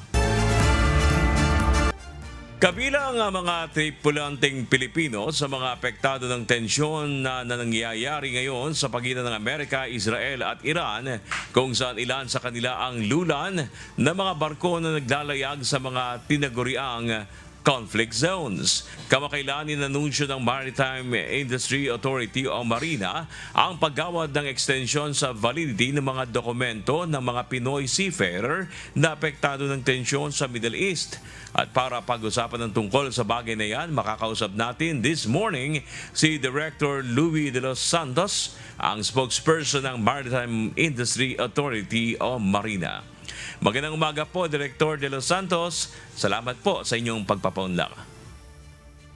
Magandang umaga po, Sir Bernard, at sa ating mga tagapakinig po. Opo, Director, ano po ba itong extension na ibibigay ng Marina para sa mga sinasabing seafarer na apektado nga po nitong kaguluhan sa Middle East? Ang documents po na tinutukoy po natin ay ang Seafarer Identity Document, ang Seafarer Record Book, at saka yung Seafarer Identity and Record Book po. Bali, tatlo po yun na documents, but basically, ang documents po na mga to ay containing po yung personal information o kaya yung seafarer identity document ay saka yung record book po ng ating mga seafarers. At nabigyan po sila ng extension po ng 3 months yung mga mag-expire po ng mga documents nila. By June 30, 2026 ay automatic na po na i-extend ng 3 months, pero kailangan po na i-inform ang Marina tungkol sa mga seafarers na who may be availing po itong extension po na to. Opo, Director, pag sinabi nating mga seafarers na affected nitong kaguluhan sa Middle East, sino po yung mga nakapaloob dito? Ito lang po ba yung kumbaga yung kasama sa mga stranded na barko na nandoon o may iba pa po? Targeted po yung targeted po yung issuance po natin. Ito ay para lang sa ating mga seafarers po na kasalukuyan po na stranded doon sa Middle East. Yung mga sinasabi natin na hindi makauwi o hindi makalabas po sa kanilang mga barko dahil na rin po na sa sitwasyon doon sa security situation that is happening po doon sa Middle East. Pero ito po hindi automatic. Kailangan po sila mismo ay mag-apply, makipag-ugnayan sa Marina. Ganun po ba, Director?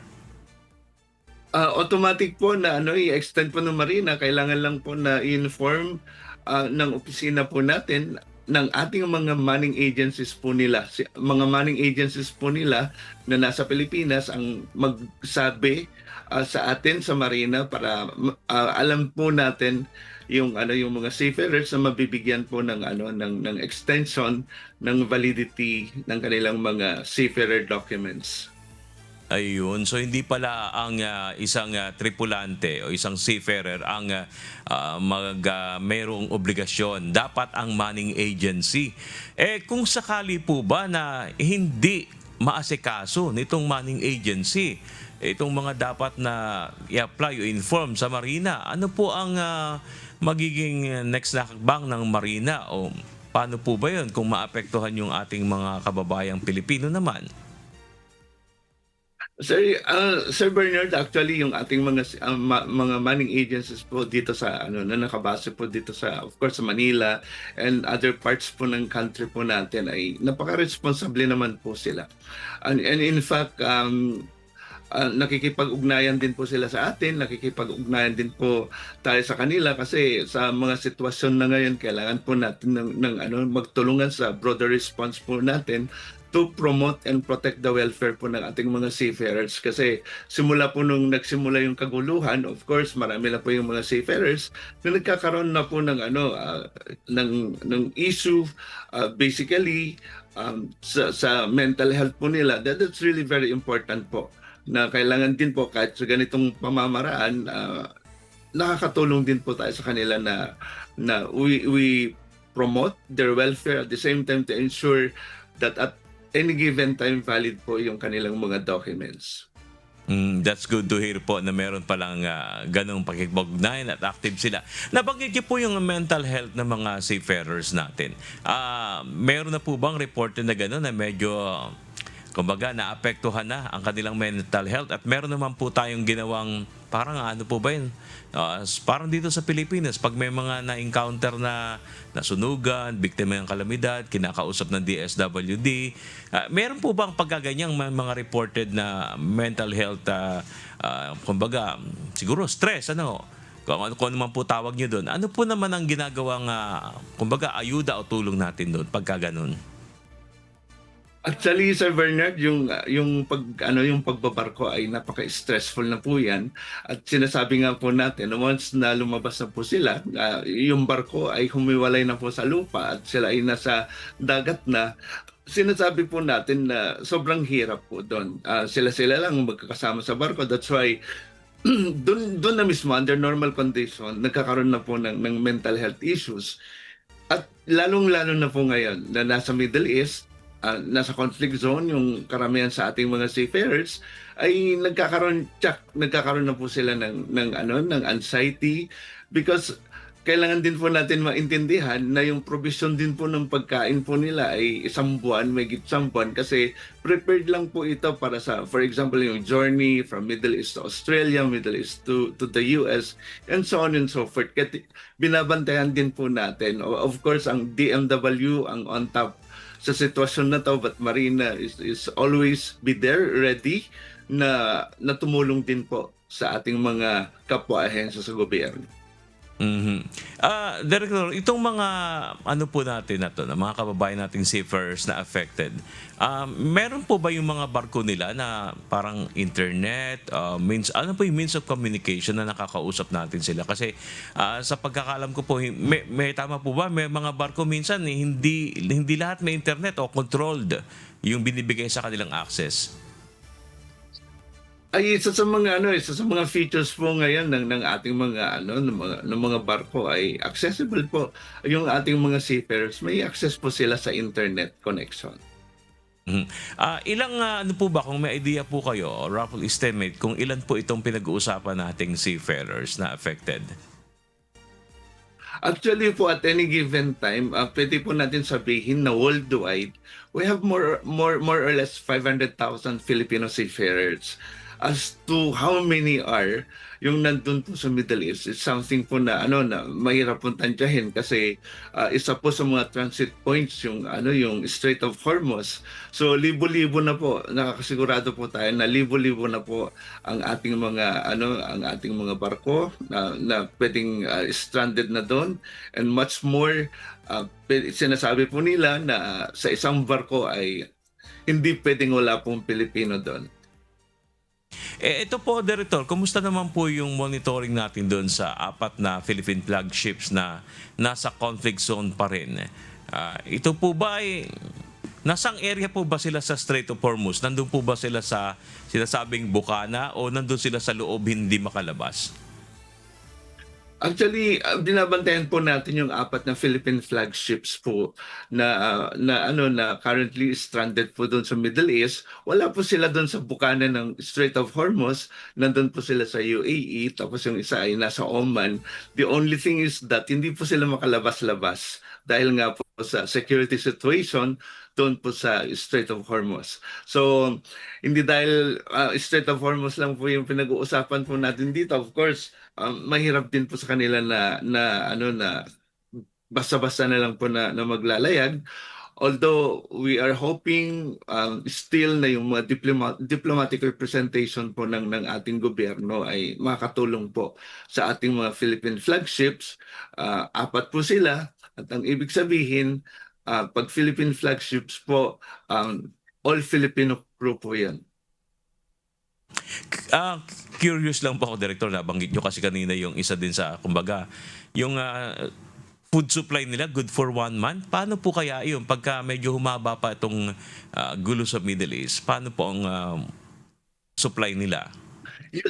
Usually po yung travel time po kasi ng ating mga barko pag medyo malayo-layo, for example from Middle East nga po to Australia, Middle East to Latin America, South America, and so on. So yung provision po nila usually yun po yung nandun lang po sa barko. But it's something naman po na hindi po natin in-anticipate ang kaguluhan po na to. That's why isa po sa mga tinitingnan po ng ating gobyerno ay yung issue ng kanilang pagkain. May nakakain pa ba ng ating mga seafarers, at kung meron man, nakakalabas po ba sila para makabili po ng pagkain. Kasi ang mga barko po natin ay nandun lang po sila sa port. So we also don't know the situation. But of course, yung ating DMW at saka DFA naman po ay napaka-active po nila para alamin ang tunay na kalagayan ng ating mga seafarers, at the same time yung ating mga Philippine flagships po.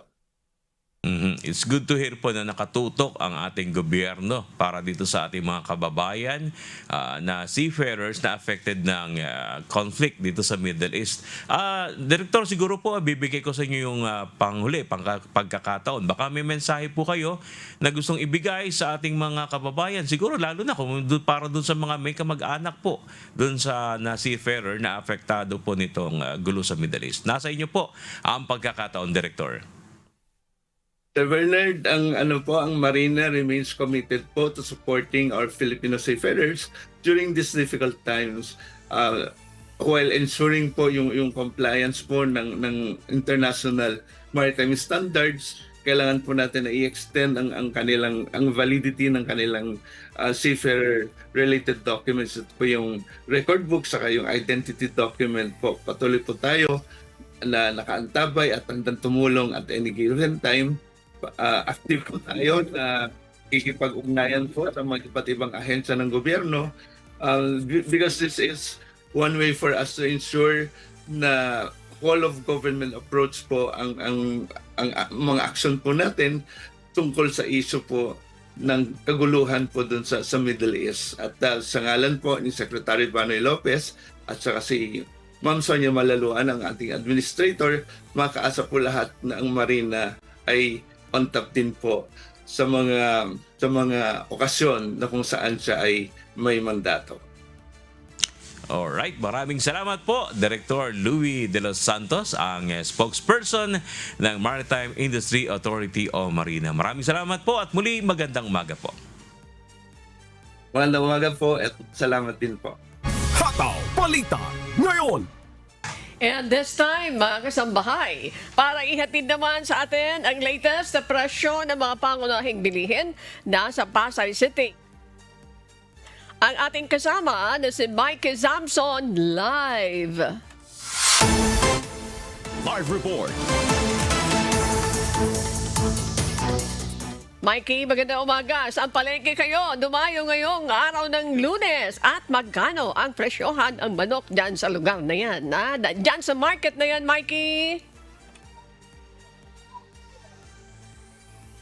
Good morning, Ma'am Annie! At isang umagang punong-puno din ng good vibes ang pagbati natin sa ating mga kasangbahay. At narito nga po tayo ngayon sa Pasay City Mall and Public Market para muli ay i-update ang ating mga kasangbahay patungkol sa pangunahing bilihin. Ayan. At dito nga po sa palengking ito, sa ating pong pag-iikot-ikot kanina, ay napag-alaman po natin na nagkaroon po ng bahagyang pagbaba ng presyo ng mga bilihin. Partikular na sa mga presyo ng karne, kagaya na lamang ng manok.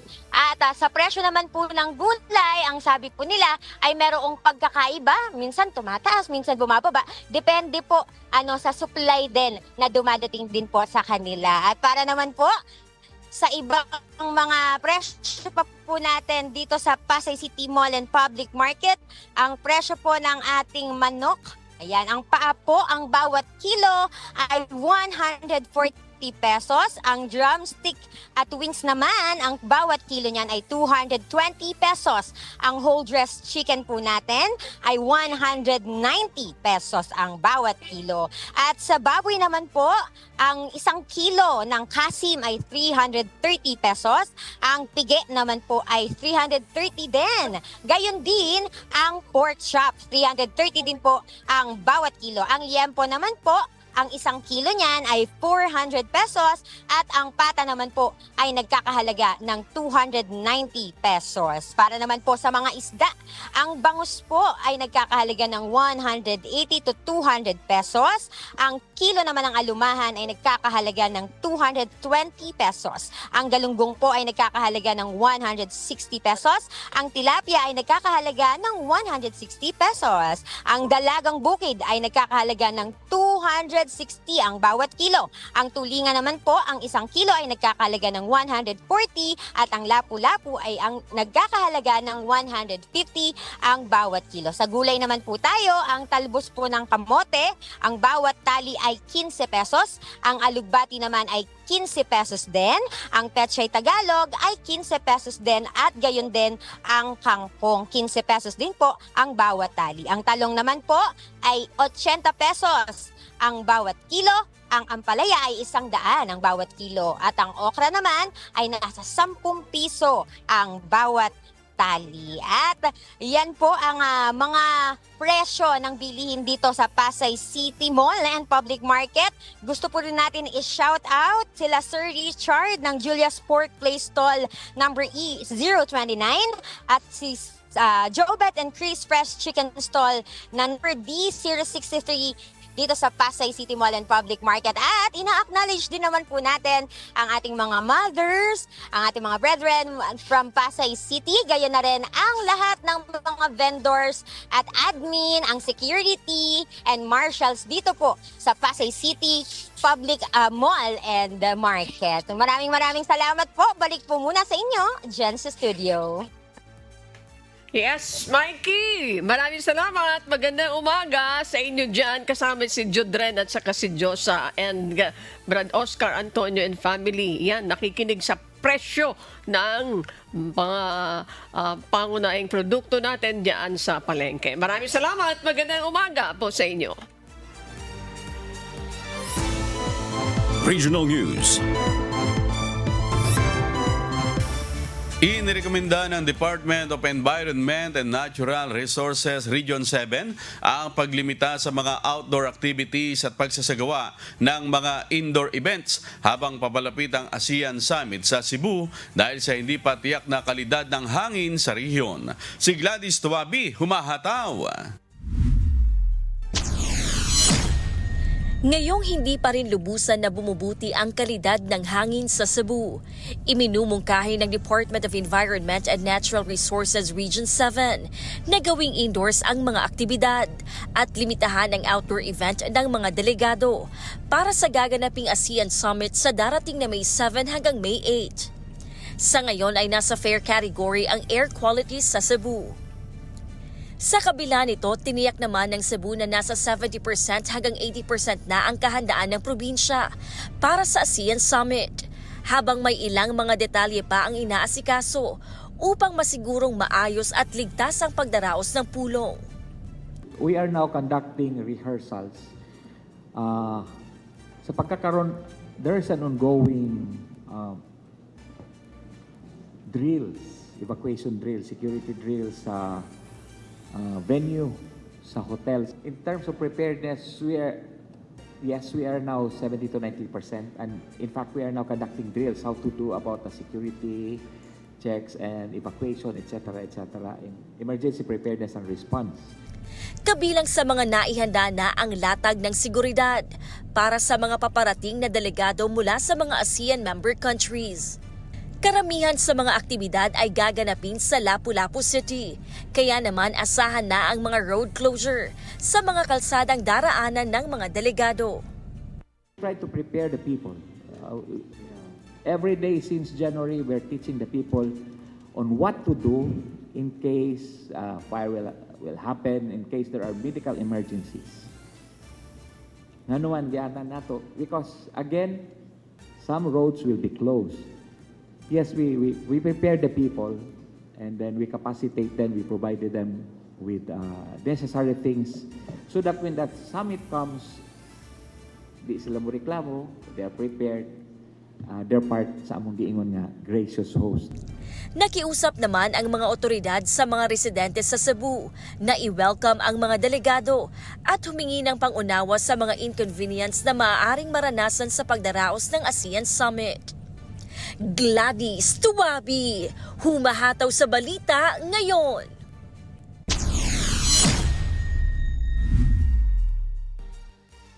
Nagdulot ng chemical leak ang pagbangga ng isang container truck sa isang funeral home sa Alubigi de Misamis Oriental noong Biyernes, April 24, 2026. Agad namang rumisponde ang Bureau of Fire Protection Special Rescue Force 10 matapos makatanggap ng ulat tungkol sa aksidente.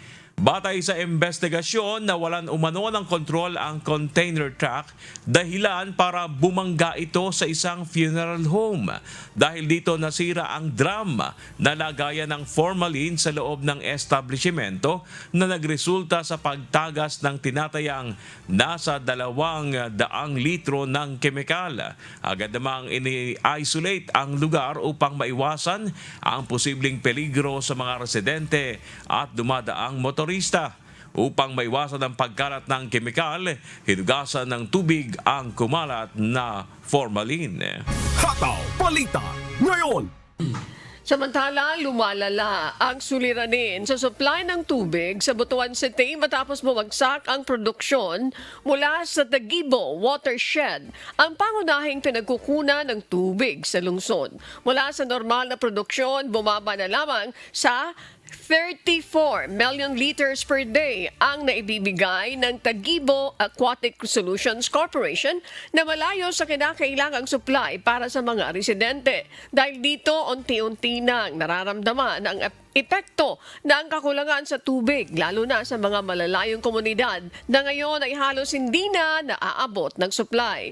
Ayon sa Butuan City Water District, may mga lugar wala nang natatanggap na tubig, habang may iba naman ang nakararanas ng mahinang supply. Kabilang sa mga hakbang ng BCWD, ang pagpapatakbo ng mga pump stations, agarang pag-aayos ng mga linya ng tubig, pagpapatupad ng O-Plan Sub-OB sa mga kritikal na lugar at paghahanda ng water rationing para sa mga apektadong residente. So, ang isa sa tinitignan namin ni Tasi is yung Agusan River na talaga. Yes. So, ayun na. So, currently, nasa study si Tasi. Natapos na yung sa testing nila, sa water quality test. So, yun yung tinitignan namin talaga. Na yung, kumbaga, long-term solution, yung Agusan River. Then, para naman dun sa mga... So, nasabi nga ni Sir Ram kanina na may 8 barangays na affected, no, sa current supply ni Tasi o sa current supply natin. Tinitingnan namin yung yung sa mag-put up ng deep well doon. Siguro kung pwede magkaroon ng well development doon sa area na to. Kung sana lang makahanap kami ng okay pa yung water quality ba. Kasi ang naging problem dito sa city is kaya rin na-abandon or na-decommissioned na yung mga wells dito, yung mga production wells dahil doon sa hindi na maganda yung quality ng water. Weather News. Alamin ang magiging lagay ng panahon sa iba't ibang bahagi ng bansa ngayong araw ng Lunes, April 27, 2026. Panoorin natin ang update mula sa Pag-asa Weather Forecasting Center. Magandang umaga, narito ang weather update sa araw ng Monday, April 27, 2026. Inyong papansin, may mga maraming kaulapan o nagkumpulan ng mga kaulapan, karamihan dito sa east ng ating bansa. Yan ay dulot ng easterlies. Ang easterlies ay naapektuhan ang malaking bahagi ng ating bansa. Kaya sa mga susunod ng araw ay easterlies pa rin ang makakapekto sa malaking bahagi ng ating bansa. Wala po tayong namomonitor na LPA o bagyo sa loob at sa labas ng ating Philippine Area of Responsibility. At sa ating lagay na panahon, asahan ang maganda at maliwalas ang panahon sa Luzon. Inaasahan pa rin natin ang mainit at malinsangan na panahon, lalo-lalo na sa tanghali at sa hapon. Mataas pa rin ang temperaturang inaasahan sa Metro Manila na aabot ng 35 degrees Celsius. Bahagyan naman mas mataas na temperatura sa Tuguegarao na aabot ng 36 degrees Celsius. Sa Baguio, 25 degrees Celsius. Sa Lawag, Tagaytay at Legazpi, aabot ng 33 degrees Celsius. Dako tayo sa Visayas at Mindanao. Bahagyang mabuwas-buwasan ang init na panahon sa Eastern Samar, ganun din sa Sorsogon, Dinagat Island, Southern Leyte at Surigao del Norte. Dahil sa inaasahan po natin ang maulap na kalangitan at may kasamang kalat-kalat ng pagulan at thunderstorm. At dito sa Visayas, Mindanao, may ilang lugar po na aabot ng 34 degrees Celsius. Yun po ay sa Puerto Princesa, Calayan Island, Iloilo City, Zamboanga City at sa Davao City. Sa lalabing pong bahagi ng Visayas, Mindanao, may tsansa po ng mga isolated na mga pag-ulan o sandaling buhos na ulan dahil sa thunderstorm. Kahapon, narito ang pinamataas na heat index. Umabot ng 45 degrees Celsius sa Dumangas Island, Giwan, Eastern Samar, 44 degrees Celsius naman sa Sanglipoy, Cavite at sa Cuyo, Palawan. Sa Metro Manila, umabot ng 40 hanggang 41 degrees Celsius. Ngayong araw ang ating forecast heat index. Top 5 ay sa Dumangas, Iloilo, aabot ng 45 degrees Celsius. 44 degrees Celsius naman sa Sanglipoy, Cavite. 43 degrees Celsius sa Iloilo City, sa Negros Occidental at sa Giwan, Eastern Samar. Sa Metro Manila, aabot ng 40 hanggang 41 degrees Celsius. Wala tayong gale warning, ibig sabihin wala pa tayong inaasang matataas ng alon. Ang lagay nating karagatan ay banayad hanggang sa katamtaman nito. Kaya safe o ligtas naman pumalaot ng ating mga kababayan, pero huwag kalimutang mag-ingat dahil sa mga thunderstorm, lalo-lalo na sa hapon o sa gabi. Ang araw sa Siga sa ganap na 5:36 ng umaga, ang araw lilubog sa ganap na 6:12 ng hapon. At napanood po natin ang update mula kay Pag-asa Weather Specialist Alzar Aurelio. Tandaan, sa bawat araw na ating nasisilayan, tayo'y magpasalamat sa Diyos na mailalang. At sa aming ibabahaging mga salita ng Diyos na ating sandigan, mula sa Awit Kapitulo 90, talatang 12. Kaya ituro mo sa amin ang pagbilang ng aming mga kaarawan, upang kami ay mangagtamo sa amin ng pusong may karunungan. At yan po ang mga humahataw na balita ngayong umaga ng Lunes, ika-27 sa buwan ng Abril 2026. Ako po ang inyong amigo, Sherwin Kulubong. Sa ngalan ng lahat ng bubuo ng UNTV News and Rescue, UNTV Radyo La Verdad 1350 at ang ating mga correspondent mula sa iba't pang panig ng mundo at ng Pilipinas, ako naman po si Bernard Dadis. Maraming salamat po sa 2 oras niyong pagtutok sa ating balitaan ngayong umaga. Muli niyo po kaming samahan bukas para sa mga humahataw na balita. Ako naman po si Annie Rentoy. At dito sa UNTV at UNTV Radio La Verdad 1350, Diyos ang aming sandigan. Serbisyo publiko ang aming pinahalagahan. Stand by po!